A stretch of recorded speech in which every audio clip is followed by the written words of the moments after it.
Bienvenidos compañeros a otro programa más de Universo UNED Derecho. Como os comenté en el programa anterior, hoy el programa iba a tratar sobre conceptos básicos o conceptos del Derecho Civil 3 de la asignatura. Pero antes quisiera hablaros de una compañera que se llama Andrea Jurado Sánchez, que ha empezado una iniciativa subiendo un vídeo a YouTube sobre la asignatura Derecho Administrativo 1, en la que expone el temario del primer tema de dicha asignatura y anima a los demás compañeros a hacer lo mismo con otras asignaturas, subir temas a YouTube mediante vídeos, claramente, y me parece que es una buena iniciativa y quería contároslo. Y otro tema que no tiene nada que ver con la UNED, ni con el derecho, ni con los estudios. Quisiera hablaros también de un programa que sigo mucho en iVoox. Se llama Nuevo Desorden Mundial, para el que le interese. Trata temas contrainformativos, temas que no nos cuentan los medios de comunicación, como temas de chemtrails, farmacéuticas, corporaciones, quienes gobiernan el mundo. A quien le interese, pues ahí se lo dejo, a quien lo quiera escuchar. Es un programa muy interesante y los chicos que lo hacen son de Oviedo y lo hacen muy bien y están muy bien informados. Así que el que quiera saber muchas verdades, pues que lo escuche. Dicho esto, empezamos con el tema de hoy. La asignatura Derecho Civil 3 es una asignatura tipo test. Creo que eran 20 preguntas. Una asignatura bonita, una asignatura que tiene mucho que ver con el derecho romano. Y a mí particularmente me ha gustado bastante. Es una asignatura de todos los civiles la que más me ha gustado. Bien, empezamos. Pues el Derecho Civil 3 nos habla sobre todo de los derechos reales. ¿Qué son los derechos reales? Pues los derechos reales son los derechos que recaen sobre una cosa, como puede ser el usufructo, el uso, la hipoteca, la prenda, que luego hablaremos de ellos. ¿Qué hay que distinguir aquí dentro de los derechos reales? Pues podemos decir que existe un derecho real pleno, que es el derecho de la propiedad, es decir, una persona que es propietaria de un bien, por ejemplo, de una cosa. Y luego tenemos los derechos reales limitados, o derechos sobre la cosa ajena, a todas aquellas facultades que recaen sobre una cosa que son diferentes a la propiedad. Por ejemplo, como hemos dicho antes, el usufructo, que luego explicaremos. Antes de empezar la clasificación de los derechos reales limitados, me gustaría hablaros de varios conceptos que considero importantes, que son los conceptos de ius possidendi y el ius possessionis. Os voy a poner un ejemplo para que lo entendáis. Por ejemplo, vamos a una biblioteca y pedimos un libro para llevárnoslo a casa. Es decir, un libro a préstamo. Nosotros tenemos el libro en nuestro poder, es decir, somos poseedores del libro. Tenemos el ius possessionis, pero no tenemos el ius possidendi, ya que no somos dueños de ese libro. El dueño pues será la biblioteca, que tendrá ese ius possidendi. Otro concepto importante, pues es el concepto de interdicto. Lo habéis estudiado en Derecho Romano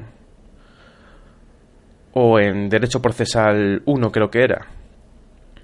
Es un procedimiento judicial muy sumario, cuyo objetivo es atribuir la posesión de una cosa a una persona frente a otra de manera provisional. Esto es en términos generales.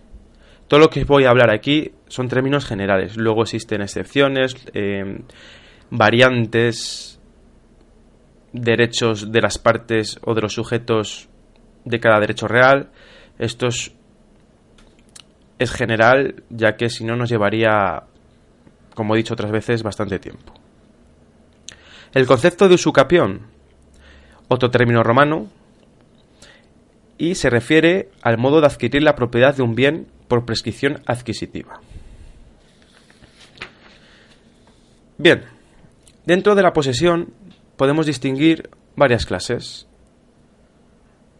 Os voy a citar las más importantes, las que considero más importantes, lógicamente hay más, podemos hablar de la posesión civil, que es la posesión de una cosa o derecho con la intención de hacer la cosa o el derecho propiamente dicho como suyos. Es decir, hacer la persona que tiene la posesión civil tiene la intención de hacer como suya esa cosa.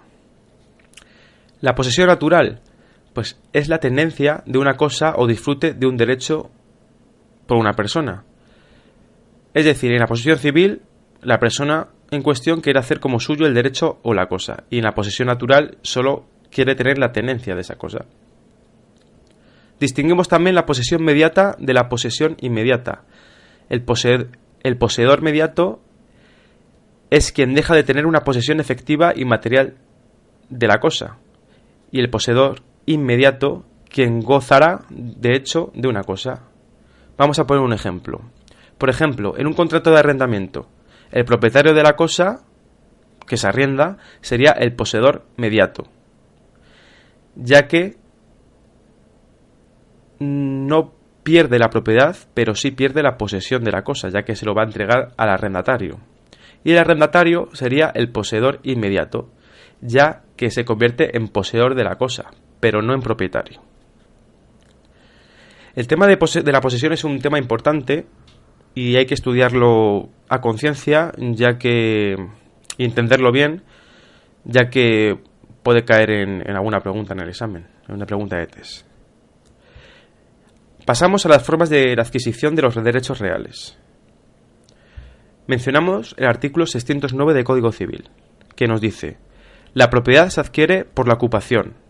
La propiedad y los demás derechos sobre los bienes se adquieren y transmiten por la ley, la donación, por sucesión testada e intestada, es decir, por testamento, y por tradición. Y también se podrá adquirir por prescripción. ¿Qué es la tradición o traditio? Es la entrega de la cosa, objeto del derecho real. Hay varios tipos de tradición y, como he dicho antes, es muy extenso y es importante también. Dentro de los derechos reales limitados distinguimos los de goce, que son el usufructo, uso, habitación, servidumbre y superficie. El usufructo, derecho real de usufructo, es el derecho por el cual una persona puede disfrutar, es decir, poseer y obtener los frutos o rendimientos de esa cosa, de una cosa ajena, de la que no es propietario. Distinguimos el nudo propietario, que es el dueño de la cosa, y el usufructuario, que es la persona que disfruta de la cosa. Hace uso y disfrute de la cosa. De ahí viene el nombre de usufructo. Características más importantes: es un derecho temporal. 30 años si el usufructuario es una persona jurídica, y si es una persona física, el límite máximo es la vida del usufructuario. Al finalizar el tiempo estipulado del usufructo, el usufructuario debe restituir la cosa al nudo propietario, como es lógico. Y el usufructuario, una característica importante es que tiene que tener una diligencia, un cuidado de la cosa que le han entregado. Otro derecho real de goce es el uso. El uso es como un usufructo pero limitado, ya que el disfrute y la obtención de los frutos de la cosa quedan limitados a los frutos que cubran las necesidades del usuario y su familia. Se limita solo a esos rendimientos o a ese disfrute de dicha cosa, a las necesidades del usuario. La habitación, el derecho de habitación, otorga al titular llamado habitacionista la facultad de ocupar en una casa ajena las piezas necesarias para sí y para las personas de su familia. Estos dos derechos últimos que hemos mencionado son importantes, pero no tanto como el derecho de usufructo, que es, por así decir, junto a la servidumbre, los más importantes dentro de los derechos reales de goce. Pasamos a las servidumbres. Una servidumbre es un gravamen impuesto sobre un inmueble en beneficio de otro perteneciente a distinto dueño. El inmueble a cuyo favor está constituida la servidumbre se llama predio dominante y el que la sufre, predio sirviente. Un ejemplo de servidumbre puede ser, por ejemplo, que existan dos predios contiguos y uno de ellos no pueda sacar, por ejemplo, agua por las tuberías, aguas fecales o lo que sea. Entonces, pues se construye o se constituye una servidumbre entre los dos predios por el cual uno deja que salga ese agua por su predio, ya que el otro no tiene salida. Eso es una servidumbre. Hay muchos tipos de servidumbres, está en el temario, lógicamente. Aquí es a términos generales lo que es la servidumbre. Pasamos al derecho real de superficie, que es la facultad que tiene una persona para edificar o plantar en suelo ajeno, pudiendo disfrutar de lo edificado o plantado durante un plazo determinado, pagando un precio periódico. Por ejemplo, una persona que quiere hacer un huerto para vender sus productos ecológicos y no tiene ese terreno, pues se lo pide a otra persona en el terreno que sí lo tiene y planta allí sus hortalizas y todo lo que quiera plantar, y puede hacer uso de esas hortalizas a cambio de que pague un precio periódico o un canon a la dueña del huerto. Como veis, tampoco es el propietario, sino es poseedor de ese huerto o de esa finca, pero solo de esas plantas que ha plantado. Pasamos a los derechos reales de garantía. Aquí tenemos la prenda y la hipoteca. La hipoteca es un tema muy importante. Yo creo que es lo más difícil del temario y tampoco os quería mucho aquí liar hablándoos de la hipoteca, pues, porque es un tema complejo y prefiero que lo entendáis, y si tenéis alguna duda pues me lo pongáis en los comentarios y os lo diré. Voy a definir el derecho real de prenda, el derecho real de garantía. Por ejemplo, vamos a empezar con un ejemplo. Existe un contrato entre dos personas y el deudor tiene que realizar una prestación en beneficio del acreedor. Y el deudor da una cosa en prenda al acreedor, como garantía del cumplimiento de esa prestación o esa obligación que viene dentro del contrato.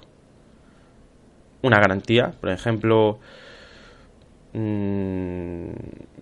entregas un bien mueble, por ejemplo, que suele ser... Los contratos de prenda o derechos de prenda son sobre bienes muebles. Se entrega una cosa mueble para así que el acreedor tenga la garantía de que va a hacer el pago, el deudor. Y el acreedor puede vender ese bien mueble para cobrarse la deuda que tiene con el deudor. De ahí que sea de garantía. Definición de prenda: es la entrega de una cosa mueble susceptible de posesión. Tenemos dos sujetos dentro de este derecho. El deudor pignorante, que es el que entrega la cosa, no pierde la propiedad, solo la posesión. Y el acreedor pignoraticio es el que la recibe y se convierte en el nuevo poseedor.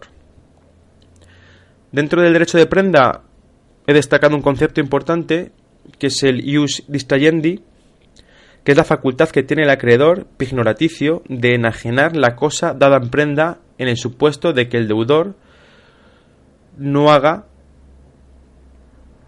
frente al cumplimiento de la prestación que han acordado anteriormente en un contrato, por ejemplo. Como os he dicho, la hipoteca, estudiadla por vuestra cuenta, es un tema importante, caerán bastantes preguntas, no sé si abarca 3 temas del temario, en estos momentos no estoy seguro. Y esto es más o menos lo que os he sacado de Derecho Civil 3. Hay mucho más, claramente, pero nos llevaría horas, sería leer el temario directamente para poder deciros todo. Hemos acabado por hoy. Muchas gracias por escucharme. Me alegro mucho de aquella gente que me escucha, ya que estoy teniendo bastante acogida, yo me esperaba menos. Aunque me escuche una persona me sobra. Si le vale a alguien, yo estoy satisfecho. Como siempre, muchas gracias por escucharme. En el siguiente programa aún no tengo decidido de qué os voy a hablar. y no sé si hacerlo después de los exámenes, porque también necesito tiempo para estudiar, o a la semana que viene ya os lo iré diciendo por ahí por Facebook, que es donde cuelgo los programas. Y hasta el siguiente programa.